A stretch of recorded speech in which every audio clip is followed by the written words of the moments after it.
enda judiskt världsarv finns utanför Israel, och det hittar man här i den lilla staden Trebic i södra Tjeckien.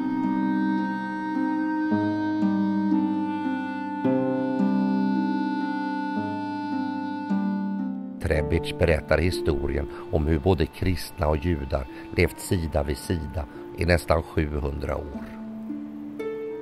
Idag är det gamla judiska gettot det bäst bevarade som finns och en av de få platser där man kan se spåren av den judiska kultur som en gång fanns i hela centrala och östra Europa.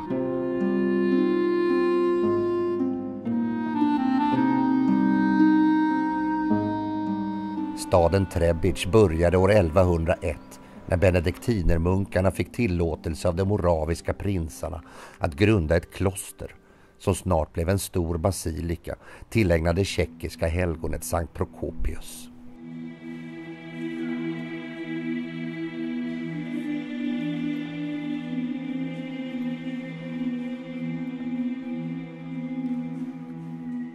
Nu blev Trebic ett viktigt religiöst, kulturellt och inte minst militärt centrum som varade ända fram till 1400-talet då den ungerska armén invaderade och plundrade både basilikan och staden på alla dess rikedomar.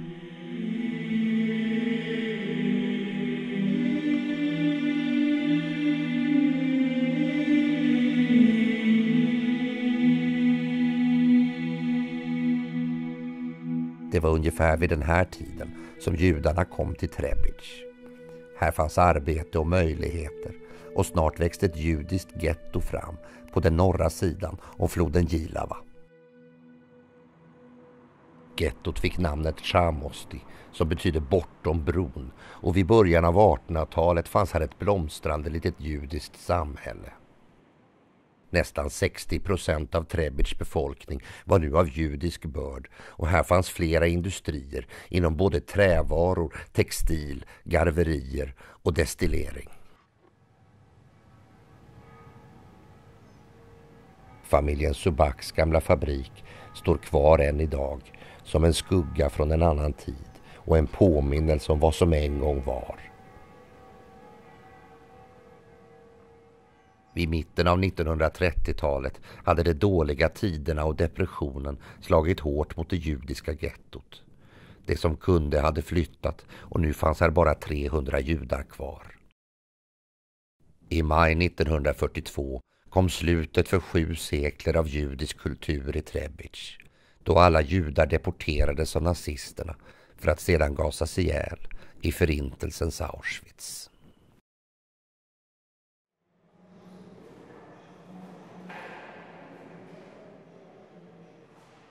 Den gamla synagogan är en av de vackraste byggnaderna och är idag ett museum som berättar om gettots långa historia. Efter andra världskriget användes synagogan som potatiskällare och på 1970-talet ville man demolera hela den gamla judiska stadsdelen. Men istället för att riva så beslöt man sig för att renovera, och idag är både gettot och den stora basilikan ett av Unescos många världsarv. Eftersom judarna inte fick tillåtelse att begrava sina döda på den kristna kyrkogården blev de hänvisade till en bergsluttning en bit utanför stan.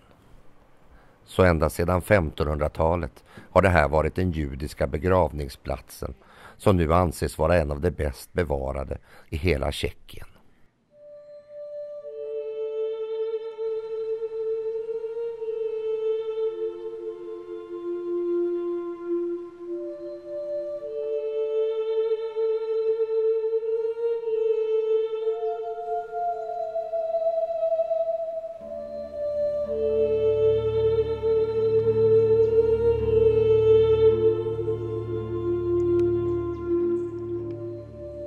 Att vandra runt här tidigt en söndagsmorgon är som en resa till en svunnen tid, och man kan bara ana vilka det var och vad de levde för liv.